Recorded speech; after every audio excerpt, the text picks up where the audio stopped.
This episode of the Multiamory podcast is brought to you by Quip, modern oral care delivered. For a free toothbrush head refill, go to tryquip.com/multiamory. You know, doing that preventative measure so that it's like, you know, if you're at home and your partner comes home, they're not the first person that receives the brunt of all your feelings, Right. Or vice versa. Like maybe you're coming back from a really great date or a really bad date or whatever, that your partner at home isn't the first person who gets all the brunt of all your feelings. If you're happy with the same old ways of dating, If you enjoy sucking at communication, and you have no desire to improve your romantic life, then our podcast might not be for you. but if you want some out-of-the-box ideas to deepen your current relationships, broaden your sexual horizons, develop a better understanding of yourself, or learn more about non-monogamy, Then you've come to the right place. I'm Jase, I'm Emily. and I'm Dedeker. and this is the Multiamory podcast. Songs I know I did, forcing me to form myself to fit. On this episode of the Multiamory podcast, we're talking about how to reconnect with your partner after one of you has been on a date with someone else. This tends to come up most often with couples who are newly non-monogamous and with couples who are living together, but it can and does come up at any time in any relationship. Yeah, most definitely. Also, very sad news for all of you listening. Emily is not with us today.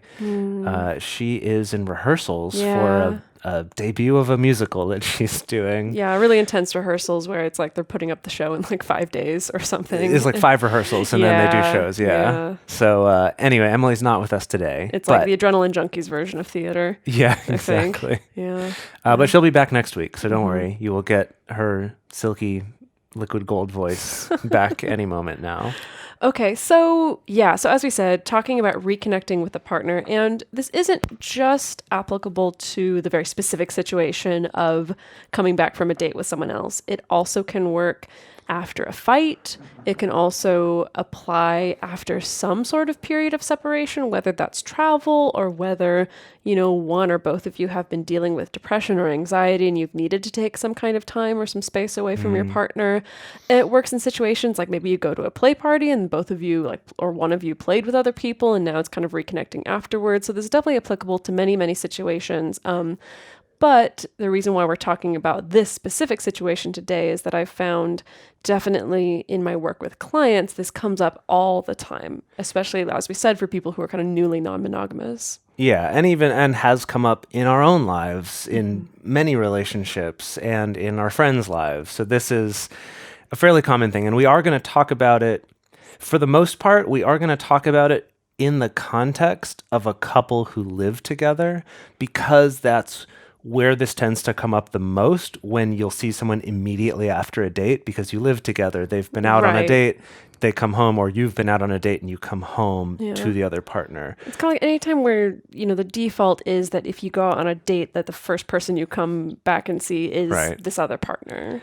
And this doesn't necessarily have to be someone that you live with all the time. You know, for example, Dedeker and I live together part of the year. Or for those of you, you know, who might live far away and often spend the night at the other person's place for extended periods. You know, there's lots of different ways this could look. But just kind of to clarify, for this episode, we're going to be talking about it kind of in the context of a couple who live together, but just understand that this can apply in other situations as well. Right.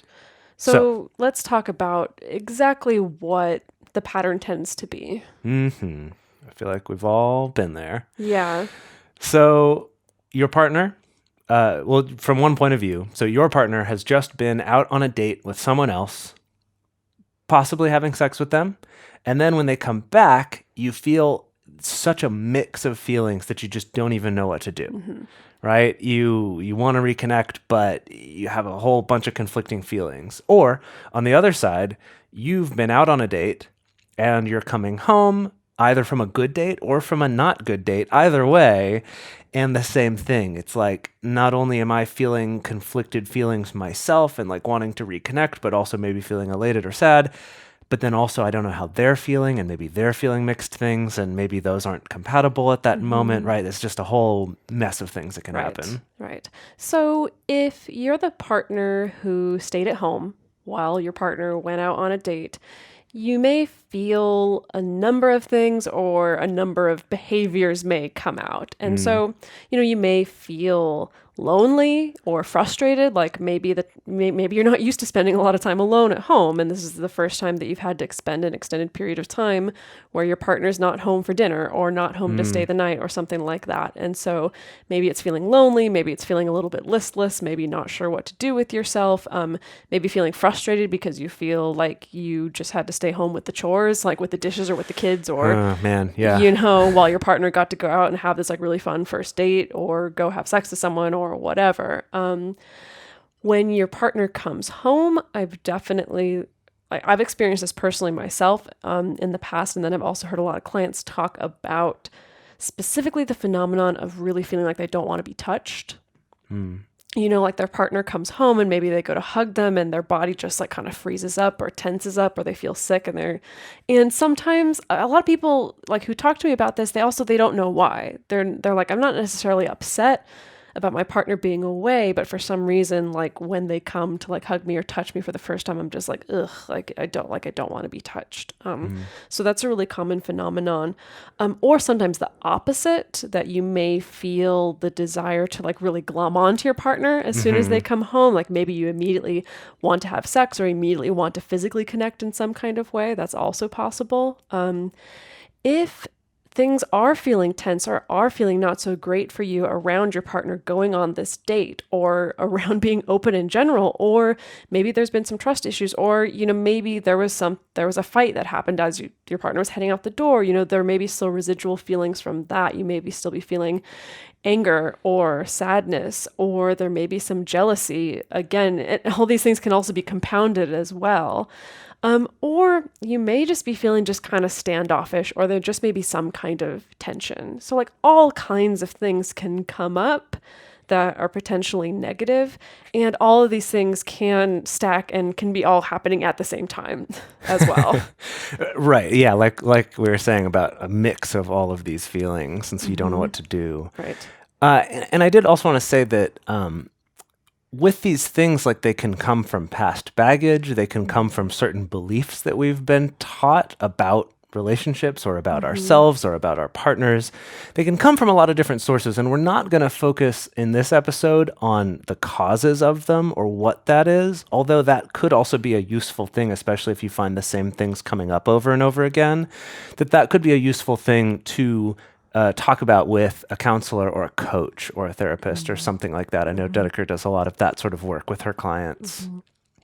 And I think just another thing to bear in mind is that for a lot of people, if this is your first experience, just of this particular scene of your partner going away, going on a date, and then coming back, like bear in mind that culturally we're not really taught what we're supposed to feel in that situation. Yeah. I think that now, as non-monogamy, ethical non-monogamy is kind of becoming more of a topic of conversation, there's more people talking about what is appropriate for you to feel. Should you be super jazzed and compersive for your partner? Should you be like nothing but supportive? Or I think that that's starting to become more of a conversation, but just bear in mind that like no one's given us a cultural script for like, this is how you're supposed to feel, or this is how you're supposed to act, or this is what you're supposed to talk about. So in the absence of that, I think that's why so many different things can come up, is because there's also a lack of script of how do I even compose myself in this situation.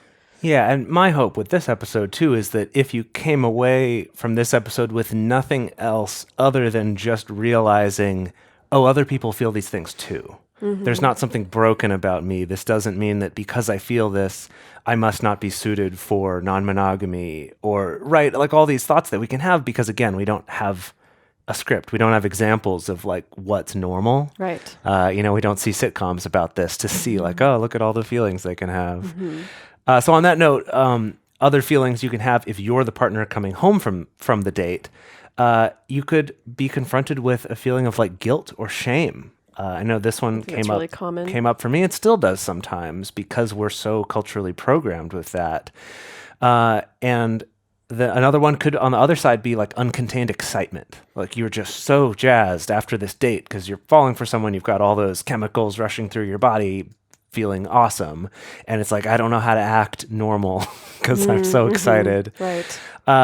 Also, there could be kind of like on the other side, wanting to have sex with your partner immediately could also be that. You come home just like really aroused or with just increased affection, even if it's cuddliness and not sexiness, of just like, wow, this is so amplified for my partner now that I've had this experience of going out with someone else. Right. It It's actually, helps me. yeah, it's surprisingly easy for those feelings that come up if you're excited about a first date or if NRE is starting to kick in. It's surprisingly easy for there to be transference of that onto your existing partner as well, which is Yeah. most of the time like a really good thing. Right, right.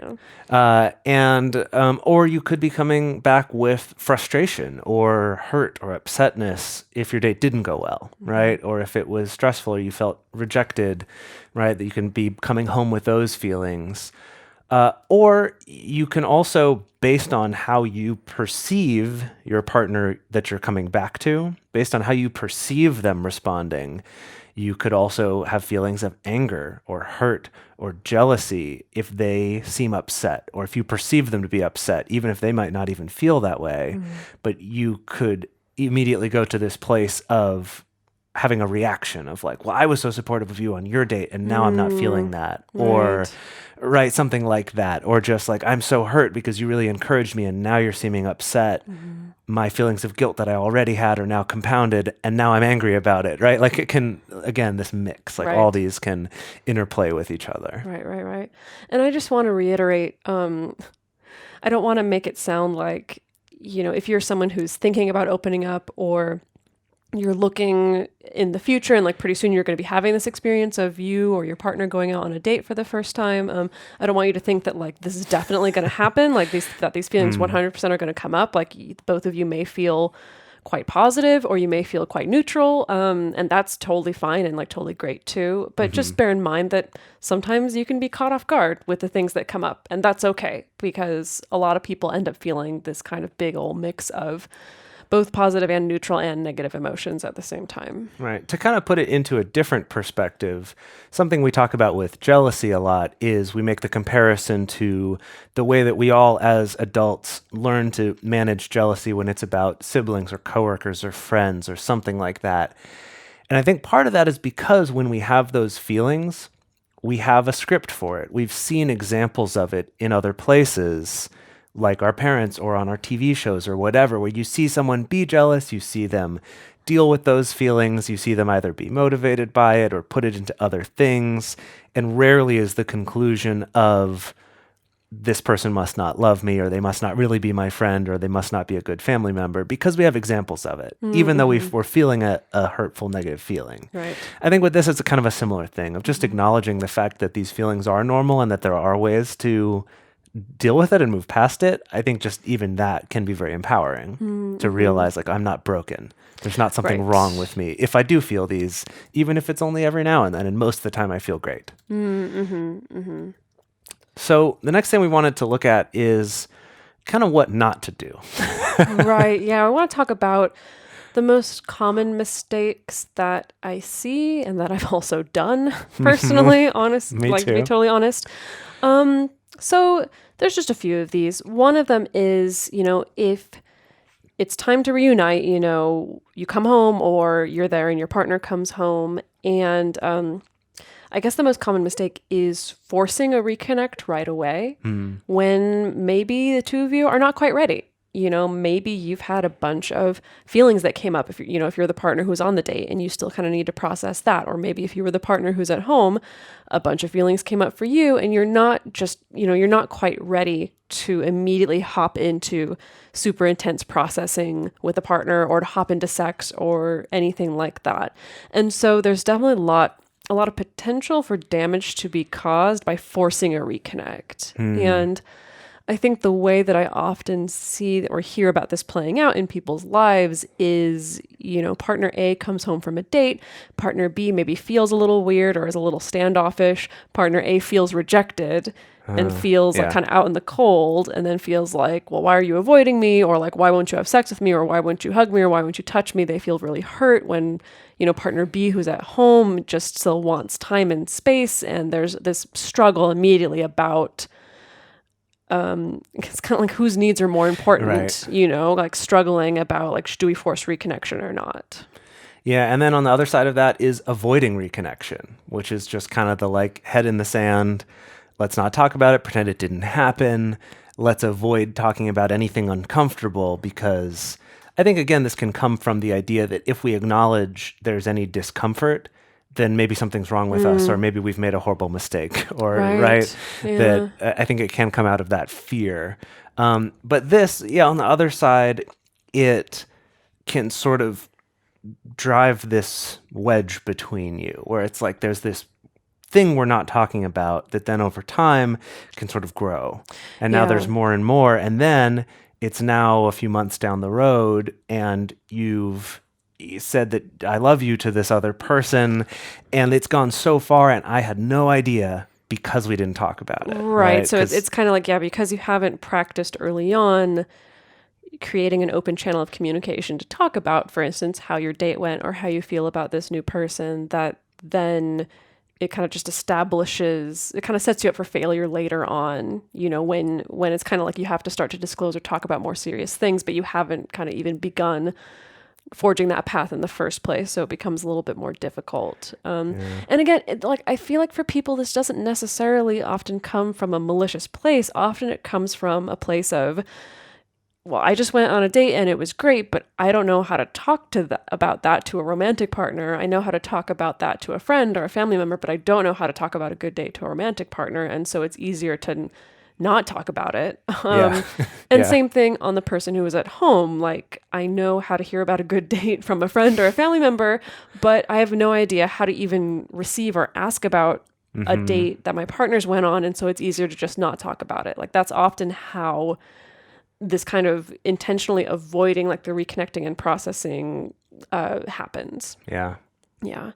So another common thing that I think happens on the part of the partner who's at home, sometimes that person can kind of go to freezing out or stonewalling the partner who came home. And often this is the result of like, if there's still some unresolved tension around you know, this person going on a date in the first place, or unresolved tension around being non-monogamous in the first place, or maybe unresolved tension around the person that they're going on a date with, or like even if all that's fine, unresolved tension about something they argued about before they left the house, you know, that sometimes the reconnecting process, the person who is at home can really intentionally weaponize kind of the standoffishness, I suppose, to make it often, I mean, to be totally honest, often it's a bullshit test that's part of like punishing your partner for being away, or, you know, trying to withhold intimacy in some way to kind of bait your partner into kind of chasing you and kind of, I don't know. I talk about it so negatively because I'm a person who used to do shit like this all the time, you know, this kind of manipulative bullshit of, you know, I need to stonewall you or I need to freeze you out in order for you to proactively demonstrate wanting to reconnect with me, you know, instead of me being able to ask, hey, I would love for you to hug me, or I'd love for you to say something nice to me or whatever. Like, I have to be manipulative to try to get you to come after me.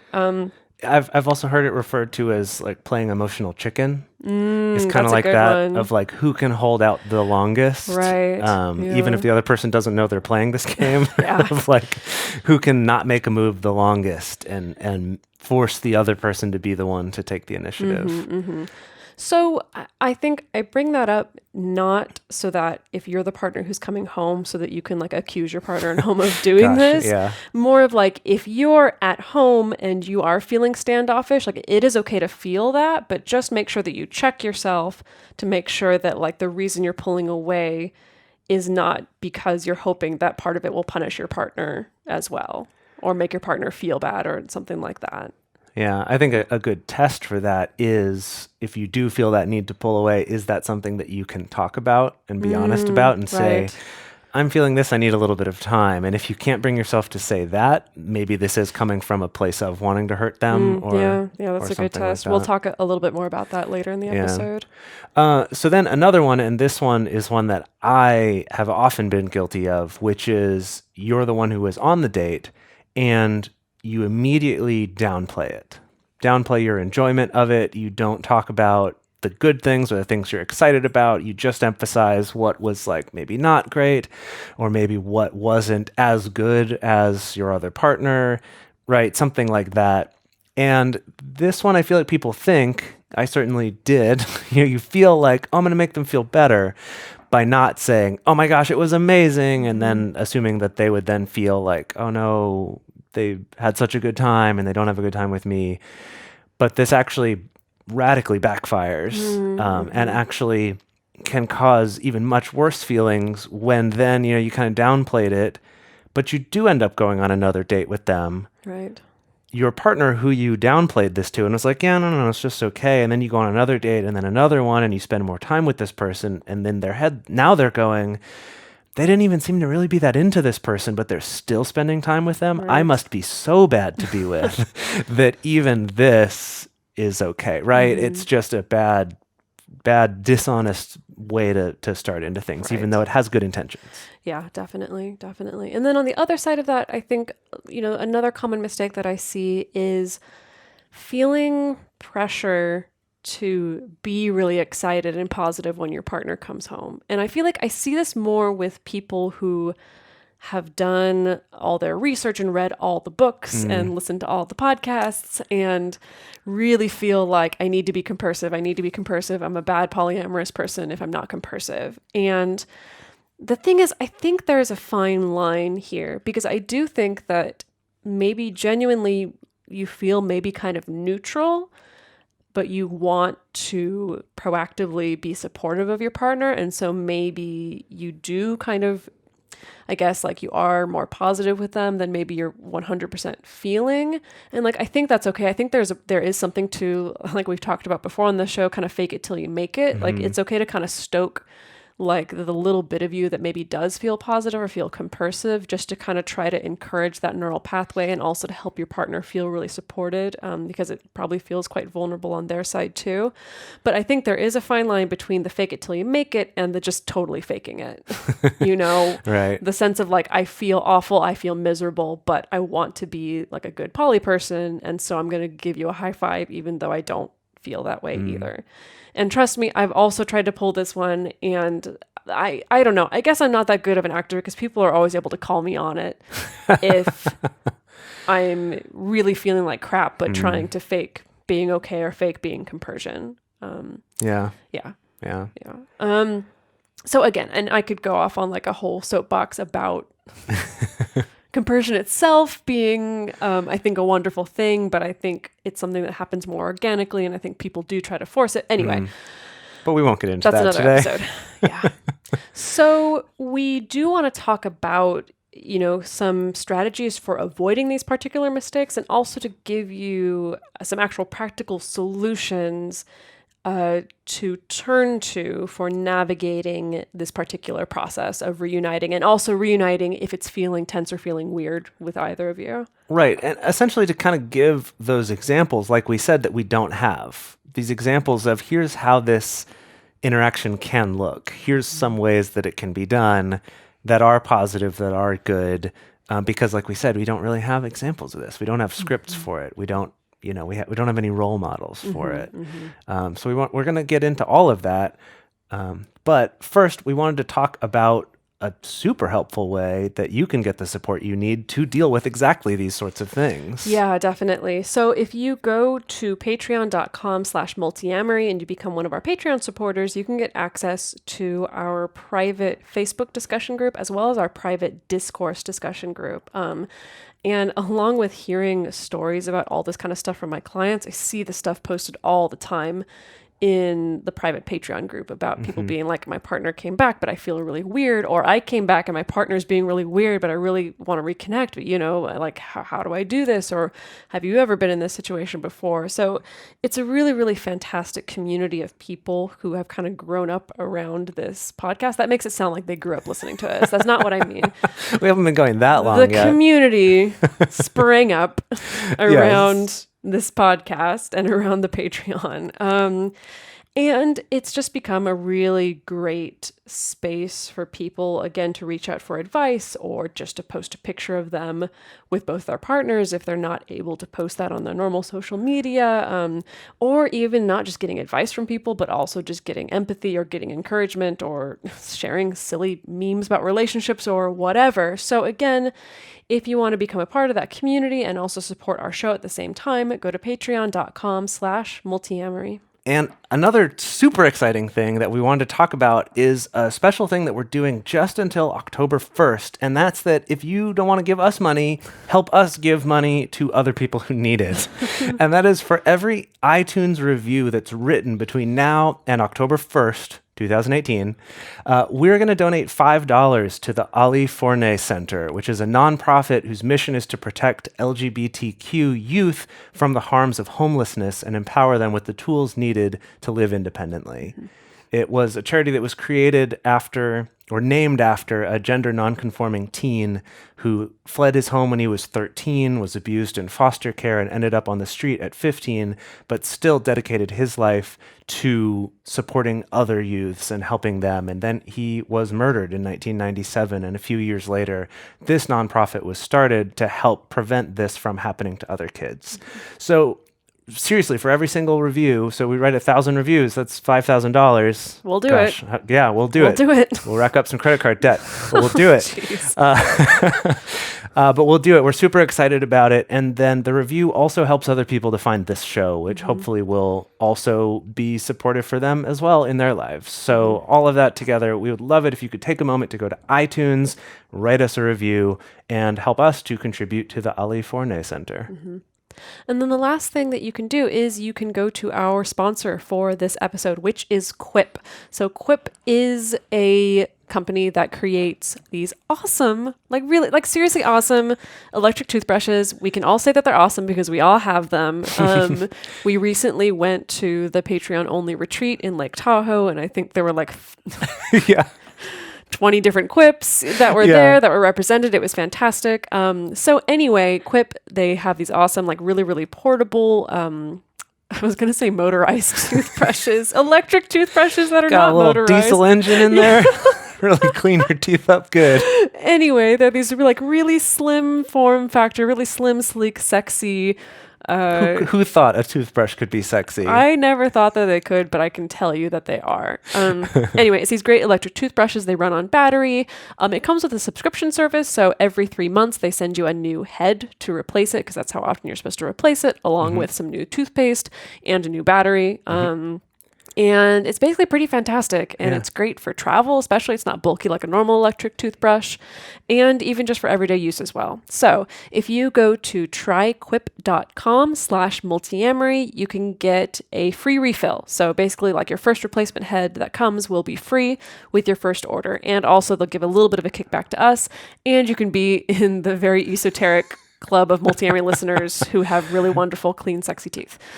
So again, go to tryquip.com/multiamory.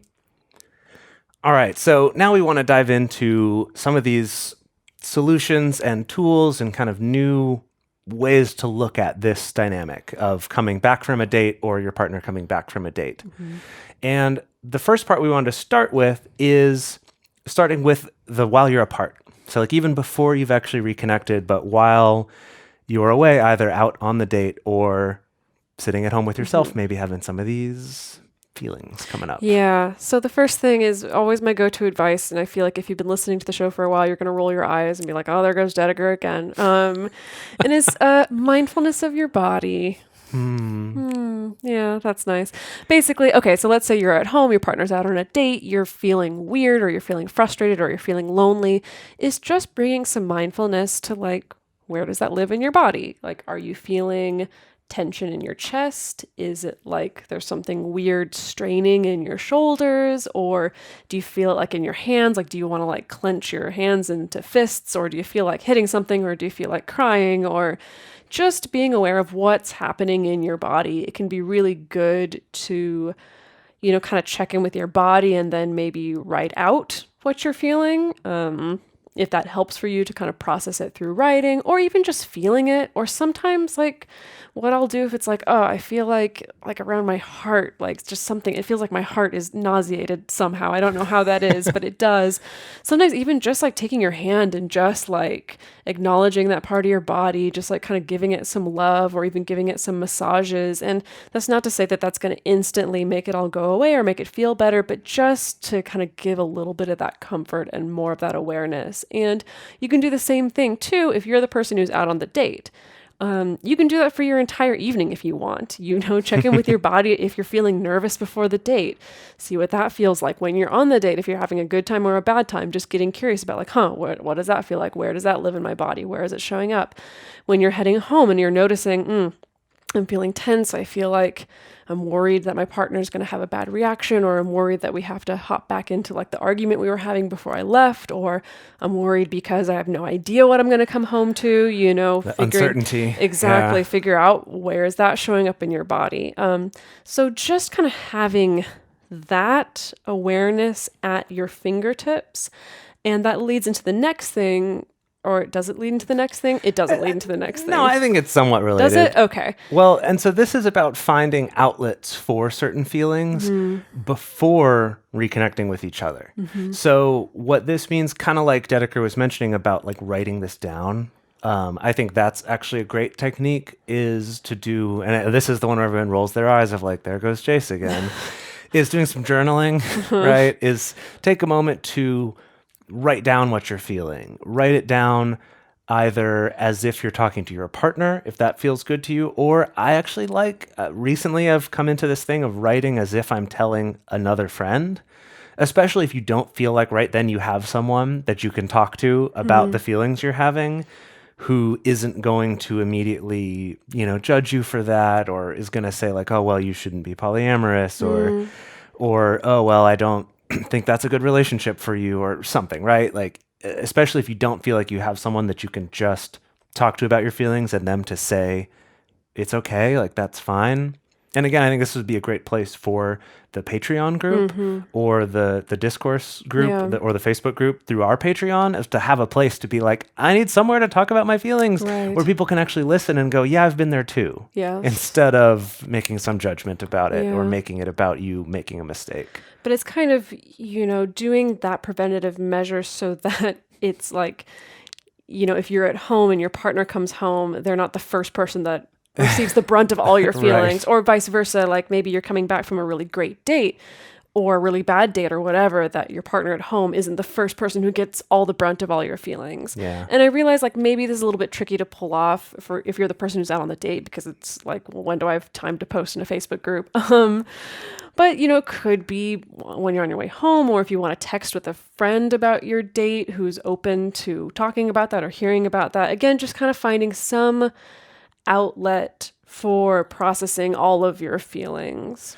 Yeah, I think that what you just talked about of like, take that moment. I know it can feel like I need to get home right away because especially if you are worried your partner's upset or that they've been feeling bad, it's like, oh, I got to rush home and get there as soon as I can. But honestly, taking 10, 15 minutes longer to get home by taking a moment to, on your phone, log into the Facebook group and like post about how good your date went or how exciting it was or how it was exciting but you're also nervous or whatever it is, or to talk to a friend if you have a friend who is supportive. Or like you were saying, just write it in your notes app on your phone if there's no one that you can exactly send it to right in that moment. Just get it down.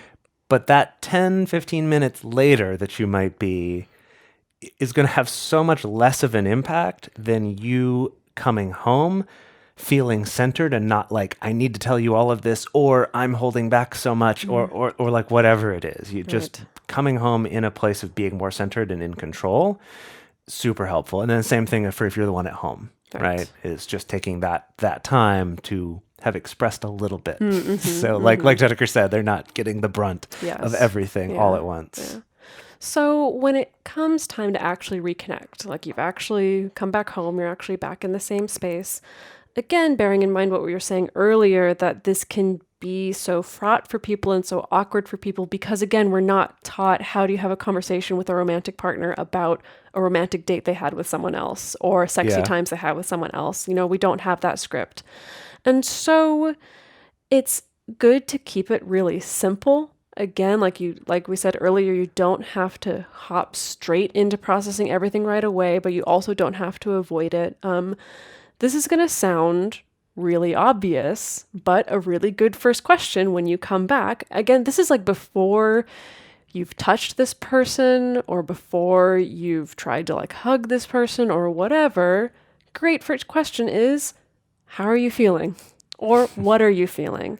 And that's why I think it's really important to have that body awareness and for both of you to be on the same page about sharing that, because it gives you a bigger vocabulary for being able to talk about these things with your partner, especially if you're not entirely sure exactly what your feeling is or how to put it into words. It gives you a place to start, that if your partner comes home and they ask, how are you feeling or what are you feeling? You can be like, like my stomach feels a little bit sick, but like my chest is feeling kind of good, but I'm feeling some tension in my fingers, and like that's okay. It doesn't necessarily mean anything. It doesn't mean I'm mad at you or I'm sad or I'm jealous or I'm depressed. It's just like, this is what's happening in my body. Yeah, and a key part of this, and this definitely helps to have this conversation beforehand, is that the point of this is not about problem solving. That's for later. That's for another time. Right now, all that matters is just trying to understand and just finding a way to express how you're feeling, and then also just receiving it and being like, oh yeah, I understand that, thank you for sharing that, or that makes sense, or whatever it is. And to go along with that, there's this term called focusing, which is a term, as far as I understand, coined by Eugene Gendlin, which is a term for finding the right images or phrases or metaphors or words that fit how we're feeling. And that by finding those, and it can take some experimentation, but by finding those, that will actually by itself just cause an easing of tension and a feeling of resolution in your body. And so kind of like Dedeker was using very physical things of like, oh, my chest feels this way and my fingers feel tingly. This could for you be more metaphorical. It could be like, well, I don't know. I kind of feel like, a chicken with my head cut off. Sorry, Emily, it's not vegan, a metaphor. I right? feel like a vegan chicken nugget. Vegan chicken nugget, right? Or like, I feel like, my head's in a blender, or like what, or I feel like I want to put my tender heart in a blender. Oh my goodness. And watch it spin around to beautiful Yeah, oblivion. exactly. Whatever works for you. It says right images, phrases, metaphors, song lyrics. There you go. Yeah. That works.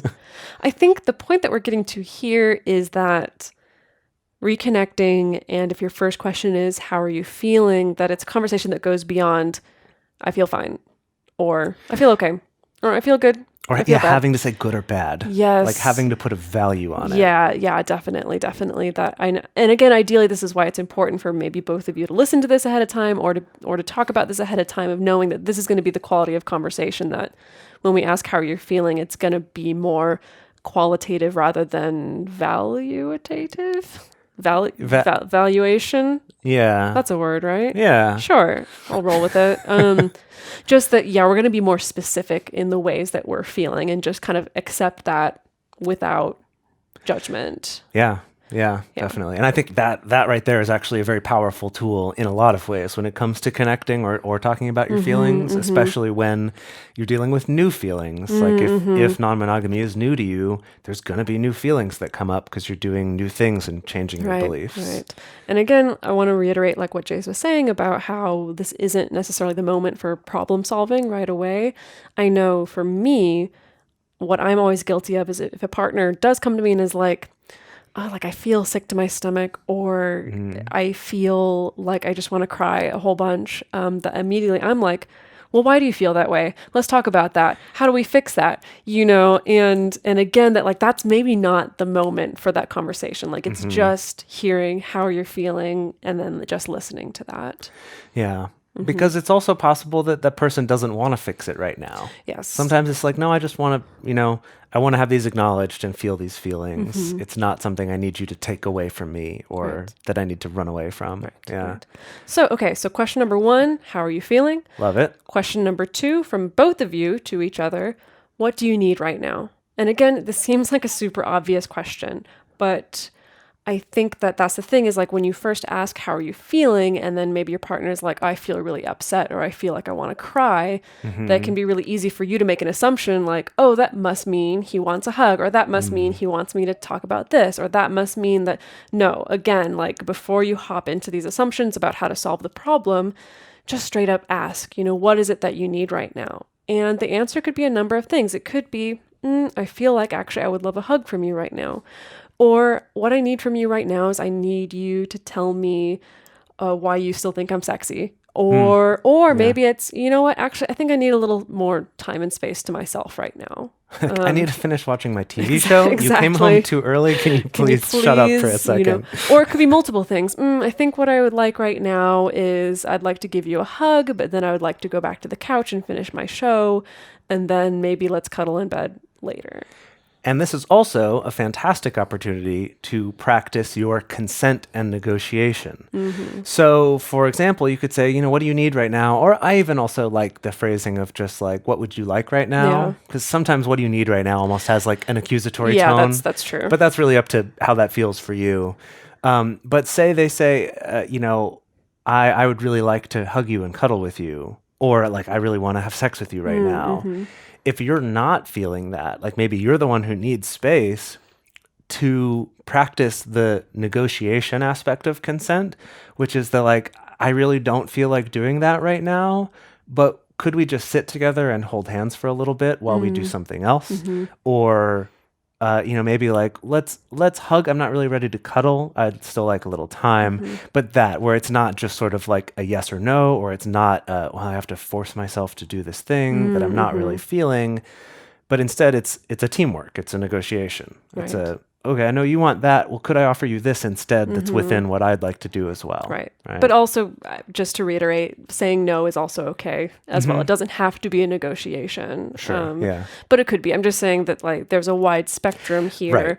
where if you come home and your partner wants to have sex right away and you're not ready for that, either it's a straight up no, or there is space for you to say like, I don't know if I'm ready for that, but like, can we get into bed and cuddle and talk, and then kind of you can counteroffer and take things from there. Yeah.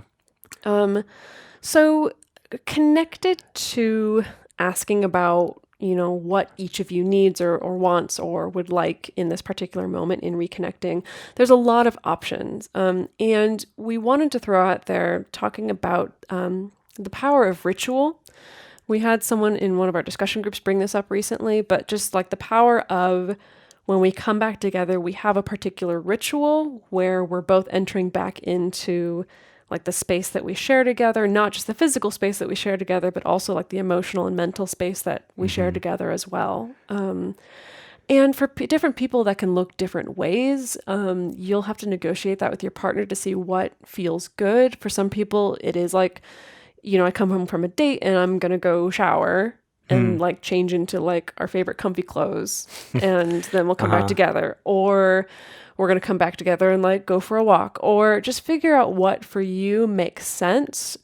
Because ritual, not to make it sound like super magical or spooky or anything like that, it really can help, again, just kind of as shorthand for your brain and for your body, for getting kind of back to that space of feeling comfortable and feeling safe, that you felt beforehand. It's also such a great way to find some certainty in something that can feel very uncertain. Right. And something that I feel like we've talked about quite a while in the past. It's actually kind of been a while since we've talked about this, but there have been some studies showing that being more tolerant of uncertainty, like being more comfortable with uncertainty, is a trait that helps people thrive in non-monogamous relationships. And it is something that you can develop, over time, learning to be more comfortable with that. But it very much goes against our cultural notions of like everything needs to be certain. We need guarantees, we need contracts, we need promises of things and kind of this is in everything. It's the way we think about politics and laws and marriage and all sorts of stuff like that. But having a ritual is a known thing. It's like, I know that when I come home from this date or when my partner gets home from this date, we're going to do this because that's what we always do. And that, like, at least I know one part of this interaction, I know how that's going to go. And I think that's actually very powerful to find these kind of touchstones of predictability. Yeah. And along those same lines, as you and your partner sit down and figure out what's a good ritual for reconnecting after a date, it's also a good conversation to have about what's our ritual for reconnecting after a fight.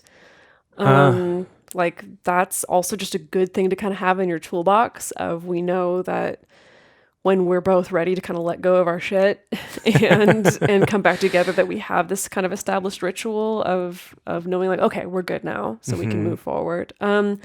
Something that I want to toss out as a suggestion is, so I had a client recently who I described this concept to, and then they actually gave me, there's an official term for this, and I did warn them that I was going to appropriate this. And so thank you, you know who you are if you're listening to this. But it's this idea called parallel play. And it actually comes from child psychology. And so the idea is that when we're very, very, very little, when we're just learning how the world works as far as being social with people, that the first thing we learn is how to play by ourselves. Like, when we're very tiny, we don't really have the tools or the skills or the processing power to figure out playing with another child. So we play on our own, like with our own toys. And then the next stage is called parallel play, which is that the next thing we learn is how to play next to another kid or another toddler, another baby, but we're not necessarily interacting with them because, again, like, we don't quite have those skills or haven't figured that out yet. And then the last stage is then finally we learn how to play face to face with other kids directly. And I found with a lot of my clients, this concept of parallel play when reconnecting really helps people because, again, there's a lot of emotions coming up. There's a lot of weird feelings or negative feelings or weird body feelings that may be coming up. And the idea of, okay, my partner's going to come home, and then we're immediately going to hop into, like, this really intense discussion, or we're immediately going to try to have sex with each other, or that it's like, that feels like a little too much, and I'm maybe not ready for that. But transitioning into that, easing into that, can be really helpful. And so, for instance, parallel play can be something like, if you reconnect and instead of immediately sitting down to, like, well, let's sit across the table from each other and, like, have a meal and, like, talk everything out. Let's go take a walk. And literally, physically, what you're doing is you're side by side. You're not facing each other. You're facing out into the world. You're focused on other things. And you can talk if you want. You can not talk if you want also. But it's this idea that you're able to be in kind of the same space and close to each other without it necessarily already hopping to, we're able to, like, hug each other and touch each other and look each other in the eye or stuff like that. If you're still feeling kind of tense around each other, it can be things like watching a show together. And I think that's a really good example for a ritual. If it's like, okay, awesome, have fun on your date. When you get back, we'll sit and we'll watch the next episode of our show. Right. Like, that's the first thing that we're going to do. So it also both gives you something to look forward to. Yeah, exactly. Tied to this ritual. Exactly. Yeah. Or doing something like a puzzle. Or I threw out the suggestion earlier of, like, going to the driving range, I guess. I don't know, just anything where it's like we have an activity that we're doing together, but that's not about us facing each other. And it has a couple benefits. One being that it takes the focus off of your partner, and it also takes gets you out of your own mind a little bit too, I think. And it kind of gets you focused on doing it unites you, but in the fact that you're both focused on something outside of yourselves. Yeah, I love it is kind of this indirect reconnecting. And again, if you're listening to this and you're like, I've never had an issue with this, like, that's great for you. For some people, and myself included, that I've definitely had times where it's like, as soon as my partner gets home from a date, like, we're going to sit down and crack a beer and debrief and talk about how it went. That's great. And that's a wonderful thing to be able to do. But if you're not feeling that way, I found that parallel play or working parallel play into a ritual somehow is a really, really good strategy for kind of being able to ease into reconnecting again without fully diving into it yet, if one or both of you are not quite ready. Yeah. Then the next thing we want to talk about is when it actually comes to talking about the date. And this is there's two parts to this, and that both of them have both a telling and an asking portion. So the first question is, do we want to talk about the date? Like, do I want to talk about your date? Do you want to talk about your date? Right? Do we want to talk about it? And that's like, if I have a strong feeling of like, I definitely want to talk about it, I can express that. Or if it's like, do you want to talk about it? Because I could kind of go either way, right? You can sort of feel this out, but is kind of telling or asking. But then the second part that's really important to go with that is specifying whether you'd like to talk about it now or in a little bit or the next day or another time, or again, asking them, right? Because it could be like, I really want to hear about your date, but I'm fine to talk about it now or another time. Like, Right. what feels good for you? And they might go, yeah, I want to talk about it right now. I got a lot on my mind. Or they might say, you know, I'd rather just do our stuff together and let's talk about it tomorrow at lunch. Something like that, right? But realizing that there's no obligation to have that conversation at a certain time or in a certain way. And that's a question that involves both of you Right. weighing in of Right, like, right, what do you want?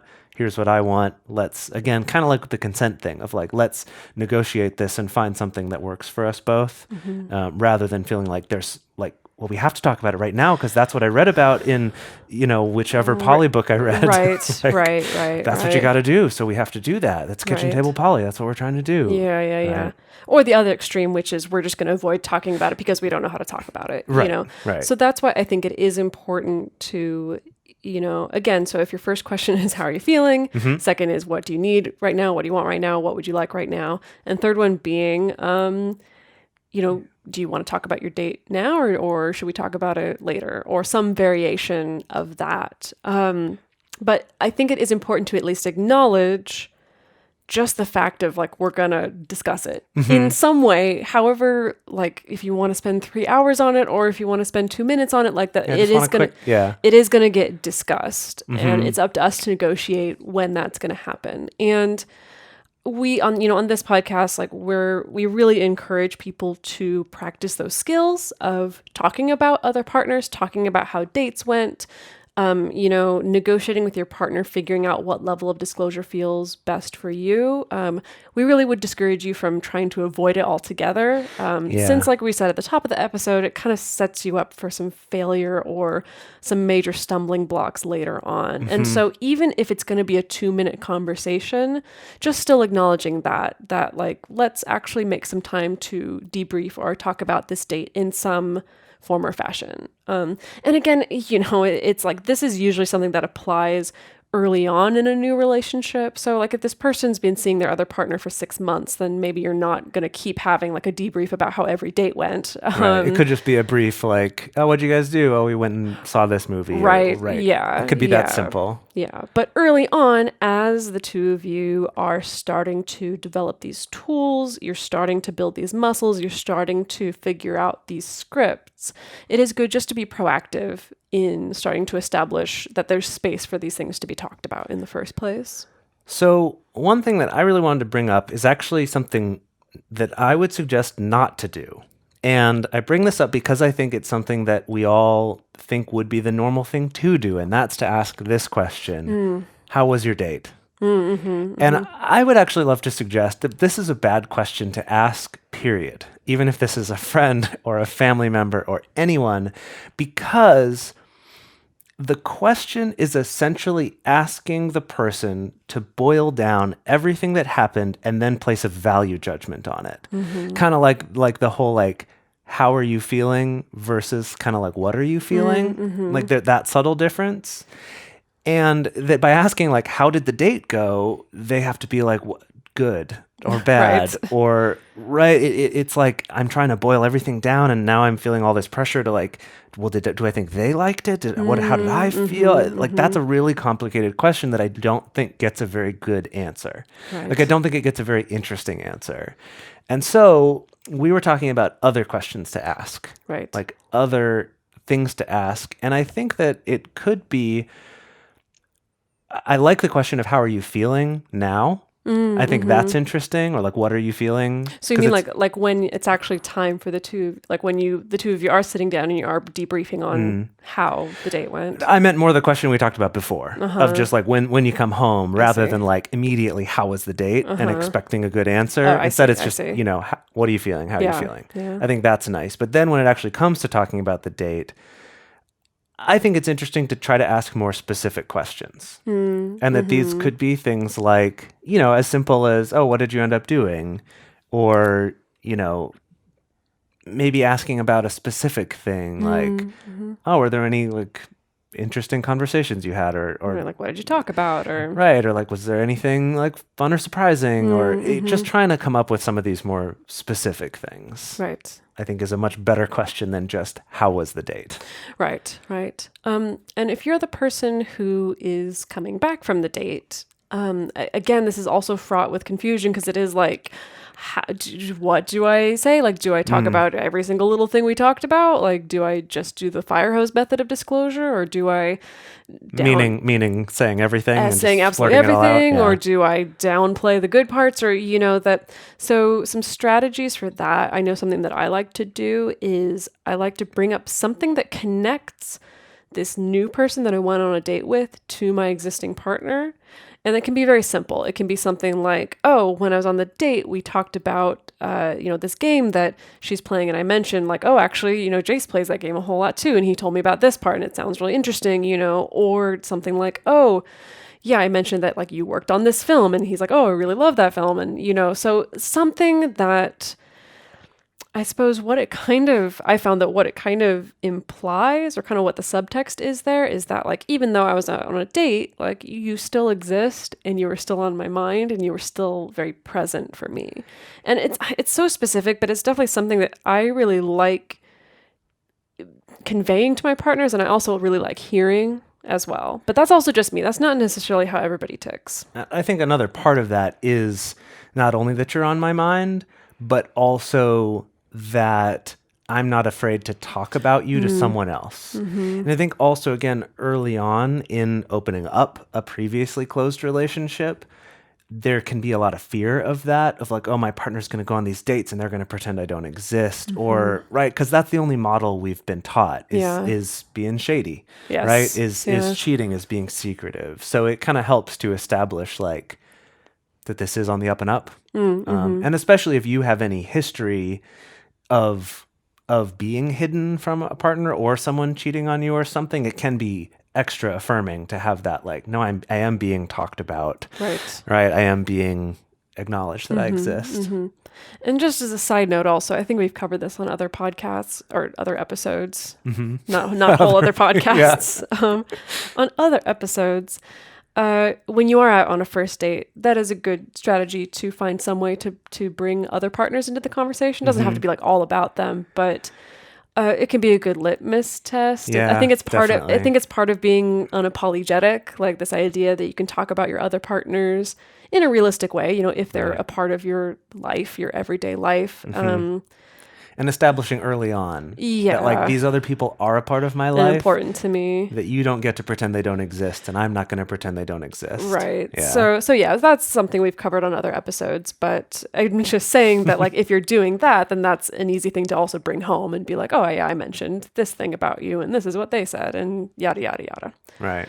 Another question that I like to ask, basically in the spirit of not leaving things too ambiguous, but also leaving room for there to be freedom and flexibility and change. I think that another problem with the question of just how did your date go is you can get the response of like, it was good, we had a good time, or I don't know, I'm not sure how I feel about it, or oh, I didn't really enjoy myself. That unfortunately, those answers, while it seems like they're answering something, they don't actually answer like the practical question of what happens now or what happens next. Right. I know in my personal experience, I've had a lot of experience of, I asked someone, how did your date go? And they're like, oh, it was great. We had a really good time. And I make the assumption like, oh, that must mean that they'll probably see them again.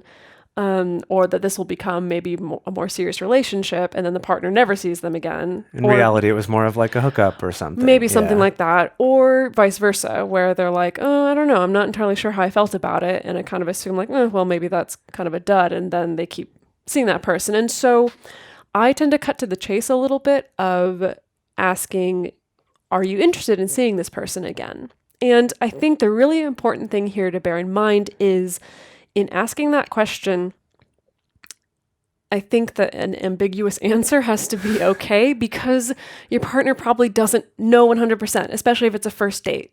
You know, it may be like, I don't know, they seem cool, but I'm not sure, or I'm not sure if they like me, or something along those lines. So I think that's kind of the tricky and important thing with asking your partner if they're interested in seeing this person, or a second date or a third date or whatever, is it doesn't necessarily mean that whatever your partner answers now is going to be set in stone. Yeah. And also realizing that your partner doesn't know how the other party on this date feels. So if it's just like, are you going to see them again? It's like, well, unless we made a plan already, I don't know an answer to that.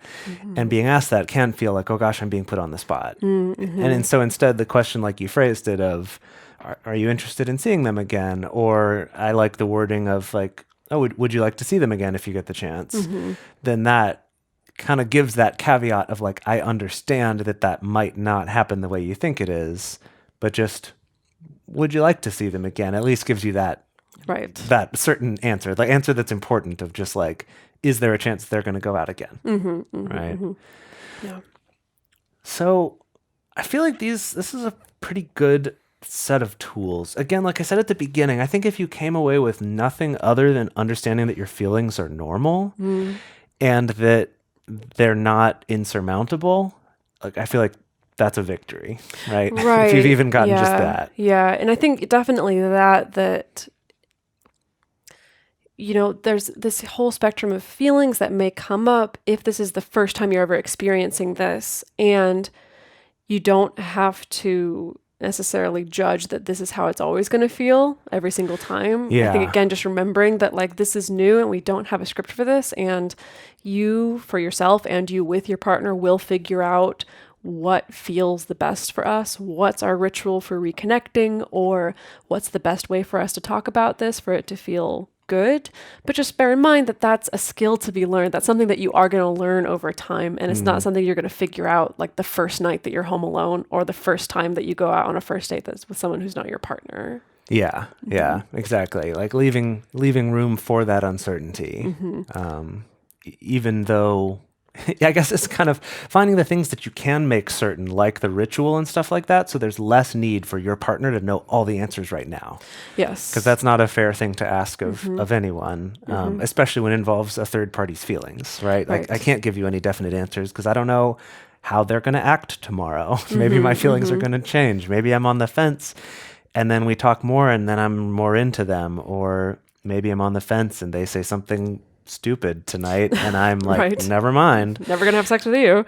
Right. Like we just don't know. There's so many unknowns. And so realizing that you can add some certainty into your life, not by forcing your partner to have that certainty, but in other ways, like through these rituals or through activities that the two of you can do together that you can both have control over. Like, well, we know we're going to do this thing. Right. And as always, we definitely love to hear from you. If you have a lot of experience with this, if you and your partner or other partners or multiple partners have figured out different tips and tricks for what works for you to reconnect, if you've figured out any kind of little ritual or microscript that you follow when you and your partner are reconnecting after a fight or something like that, we definitely love to hear from you.